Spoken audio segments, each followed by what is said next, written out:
ನಮಸ್ಕಾರ. ಈ ದಿನ ಸೌಂದರ್ಯ ಲಹರಿಯ 6ನೇ ಶ್ಲೋಕವನ್ನು ನಾವು ಪರಿಚಯ ಮಾಡಿಕೊಳ್ಳೋಣ.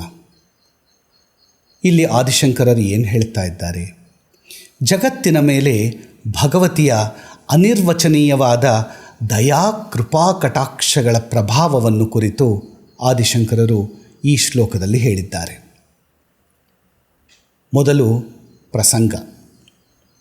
ಶ್ರೀ ಸೌಂದರ್ಯ ಲಹರಿಯ ಹಿಂದಿನ 5ನೆಯ ಶ್ಲೋಕದಲ್ಲಿ ಭಗವತಿಯ ಕೃಪೆಯ ಪರಿಣಾಮ ರೂಪದ ಕಾಮದೇವನ ಸರ್ವಾಂಗ ಸುಂದರತ್ವದ ಹಾಗೂ ಕಾಮದೇವನ ಸರ್ವಸಮ್ಮೋಹನ ಶಕ್ತಿಯ ಪರಿಚಯವನ್ನು ಮಾಡಿಕೊಡುತ್ತಾ ಅವನ ನಿಪುಣತೆಯ ವರ್ಣನೆಯನ್ನು ಮಾಡುತ್ತಾ ಶ್ರೀ ಸೌಂದರ್ಯ ಲಹರಿಯ ಪ್ರಸ್ತುತ ಈ 6ನೆಯ ಶ್ಲೋಕದಲ್ಲಿ ಆಚಾರ್ಯ ಶ್ರೀ ಶಂಕರ ಭಗವತ್ಪಾದರು ಕಾಮವಿದ್ಯೆಯಲ್ಲಿ ಅರ್ಥಾತ್ ಕಾಮದೇವನ ಶ್ರೀವಿದ್ಯೆಯಲ್ಲಿ ಆತನ ಋಷಿತ್ವವು ಇರುವುದರಿಂದ ಕಾಮದೇವನ ನಿಪುಣತೆಯ ಕೃಪಾಕಟಾಕ್ಷದಿಂದ ಜಗತ್ತಿನ ಮೇಲಿನ ಪರಿಣಾಮವನ್ನು ವರ್ಣಿಸಿದ್ದಾರೆ.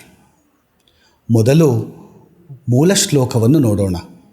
ಧನುಃ ಪೌಷ್ಪಂ ಮೌರ್ವಿ ಮಧುಕರಮಯೀ ಪಂಚವಿಶಿಖಾ ವಸಂತಃ ಸಾಮಂತೋ ಮಲಯಮರುದಾಯೋಧನರಥಃ ತಥಾಪ್ಯೇಕಃ ಸರ್ವಂ ಹಿಮಗಿರಿಸುತೆ ಕಾಮಪಿ ಕೃಪಾಂ ಅಪಾಂಗಾತೆ ಲಬ್ಧ್ವಾ ಜಗತಿತಮನಂಗೋ ವಿಜಯತೆ.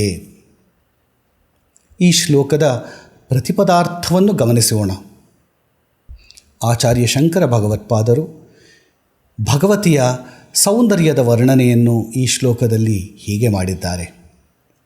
ಹಿಮಗಿರಿಸುತೆ, ಹೇ ಹಿಮವಂತನ ಪುತ್ರಿಯೇ, ಮನ್ಮಥನ ಧನುಹು ಯುದ್ಧದ ಸಾಧನವಾದ ಬಿಲ್ಲು, ಪೌಷ್ಪಂ ಹೂವಿನಿಂದ ಆದದ್ದು, ಮೌರ್ವಿ ಬಿಲ್ಲಿನ ಹೆದೆಯು, ಮಧುಕರಮಯಿ ದುಂಬಿಗಳಿಂದ ಆದದ್ದು, ವಿಶಿಖಾಹ ಅವನ ಬಾಣಗಳು, ಪಂಚ 5 ಮಾತ್ರ, ಸಾಮಂತಃ ಅವನ ಮಂತ್ರಿಯು, ವಸಂತಃ ವಸಂತ ಋತುವು, ಆಯೋಧನ ರಥಃ ಅವನ ಯುದ್ಧದ ರಥವು, ಮಲಯಮರುತ್ ಮಲಯ ಪರ್ವತದಿಂದ ಬೀಸುವ ಗಾಳಿಯು, ತಥಾಪಿ ಹಾಗಿದ್ದರೂ, ಸಹ ಅನಂಗಃ ಅವನು ದೇಹ ಇಲ್ಲದಿರುವವನು, ಏಕಃ ಜೊತೆಗೆ ಅವನು ಒಬ್ಬಂಟಿಗ, ತೇ ನಿನ್ನ ಅಪಾಂಗಾತ್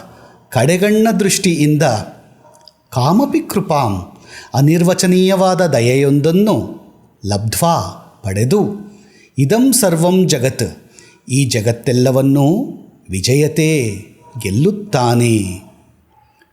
ಈಗ ಈ 6ನೇ ಶ್ಲೋಕದ ಭಾವಾರ್ಥವನ್ನು ನೋಡೋಣ. ಹೇ ಹಿಮಗಿರಿಸುತೆ, ಯಾವ ಅನಂಗನ ಧನುಷವು ಪುಷ್ಪವೋ, ಅವನ ಶಿಂಜಿನಿಯು ಮಧುಕರಮಯಿಯಾಗಿದೆಯೋ, ಬಾಣಗಳು 5 ಮಾತ್ರ ಇವೆಯೋ, ಸಾಮಂತನು ವಸಂತ ಋತು ಮಾತ್ರನೋ, ಯುದ್ಧದ ರಥವು ಮಲಯ ಮಾರುತವೋ, ಹೀಗಿದ್ದರೂ ಕೂಡ ಅಂತಹ ಅನಂಗನು ಅಸಹಾಯಕನಾಗಿದ್ದರೂ ಕೂಡ ನಿನ್ನ ಕಟಾಕ್ಷಗಳ ಯಾವುದೋ ಅನಿರ್ವಚನೀಯವಾದ ಕೃಪೆಯನ್ನು ಪಡೆದುಕೊಂಡು ಈ ಸಕಲ ದೃಶ್ಯಮಾನವಾದ ಜಗತ್ತನ್ನು ಕೂಡ ಗೆದ್ದು ಬಿಡುತ್ತಾನೆ ಅಂತ ಹೇಳ್ತಾ ಇದ್ದಾರೆ. ಈಗ ಈ 6ನೇ ಶ್ಲೋಕದ ತಾತ್ಪರ್ಯವನ್ನು ಗಮನಿಸೋಣ.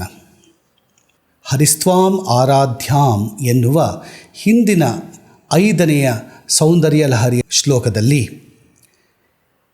ಆಚಾರ್ಯ ಶ್ರೀ ಶಂಕರ ಭಗವತ್ಪಾದರು ಕಾಮದೇವನ ಅರ್ಥಾತ್ ಮನ್ಮಥನ ಕಾರ್ಯವನ್ನು ಹೇಳುತ್ತಾ, ಮನ್ಮಥನು ಯಾವ ರೀತಿಯಲ್ಲಿ ಶಿವನನ್ನೂ ಕೂಡ ಮರುಳು ಮಾಡಿ ಅವನೂ ಕೂಡ ವಿಷ್ಣುವಿನ ಮೋಹಿನಿ ರೂಪದ ಹಿಂದೆ ಓಡಿದಂತೆ ಮಾಡಿದನು ಎಂದು ಹೇಳುತ್ತಾ, ಇದಕ್ಕೆ ಕಾರಣ ತಾಯಿಯ ಅಲೌಕಿಕವಾದ ಸೌಂದರ್ಯವು ಮಾತ್ರ ಎಂದು ತಿಳಿಸುತ್ತಾ, ವಿಷ್ಣುವು ತಾಯಿಯ ಉಪಾಸನೆಯನ್ನು ಶ್ರೀವಿದ್ಯೆಯ ಮೂಲಕವಾಗಿ ಮಾಡಿ ತಾಯಿಯ ಸೌಂದರ್ಯವನ್ನು ಪಡೆದನು ಎಂದು ರಹಸ್ಯ ರೀತಿಯಲ್ಲಿ ಸಂಕೇತವನ್ನು ಕೊಟ್ಟಿದ್ದಾರೆ.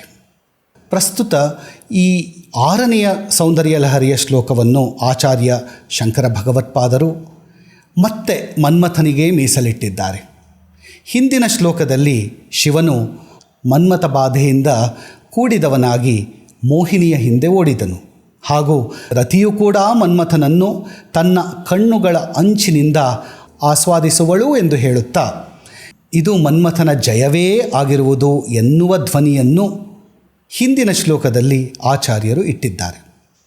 ಈ 6ನೆಯ ಶ್ಲೋಕದಲ್ಲಿ ಇದೇ ಧ್ವನಿಯನ್ನು ಮುಂದುವರೆಸುತ್ತಾ ಮನ್ಮಥನಿಗೆ ಇಂಥ ಜಯವು ಬರಬೇಕಾದರೆ ಇದು ತಾಯಿಯ ಆಶೀರ್ವಾದ ಹಾಗೂ ಆಕೆಯ ಮಹಿಮೆಯಿಂದ ಮಾತ್ರ ಸಾಧ್ಯ ಎಂದು ಹೇಳುತ್ತಾ ಇದಕ್ಕೆ ಕಾರಣವನ್ನು ಕೊಡುತ್ತಾ ಲೌಕಿಕವಾಗಿ ಮನ್ಮಥನಿಗೆ ಸ್ವಯಂ ಜಯಿಸುವ ಯಾವ ಅರ್ಹತೆಗಳು ಇಲ್ಲ, ಗೆಲ್ಲುವ ಯಾವ ಅರ್ಹತೆಗಳು ಇಲ್ಲದಿದ್ದರೂ ಕೂಡ ಇಡೀ ಪ್ರಪಂಚವನ್ನು ಶಿವನನ್ನು ಕೂಡ ಬಿಡದೆ ತನ್ನ ಪಾಶದಿಂದ ಹಿಡಿದು ಜಗತ್ತಿನ ಜೀವಿಗಳೆಲ್ಲವನ್ನೂ ತನ್ನ ಕಾಮಪಾಶದಿಂದ ತಲ್ಲಣಗೊಳಿಸುವನು. ಇಂತಹ ಈ ಶಕ್ತಿಯನ್ನು ಮನ್ಮಥನಿಗೆ ಕೊಟ್ಟಿದ್ದು ನೀನೇ ಅಲ್ಲವೇ ತಾಯೇ? ಕಾರಣ ಮನ್ಮಥನು ನಿನ್ನ ಆರಾಧಕರಲ್ಲಿ ಅಗ್ರಗಣ್ಯನಾಗಿ ಇರುವನು ಅಲ್ಲವೇ ಅಮ್ಮ? ಅದಕ್ಕೆ ಅಲ್ಲವೇ ಕಾಮರಾಜ ವಿದ್ಯೆಯು ಶ್ರೇಷ್ಠವಾದದ್ದು. ಇದೇ ಕಾದಿವಿದ್ಯೆ ಎಂದು ಕರೆಯಲ್ಪಟ್ಟಿದೆ.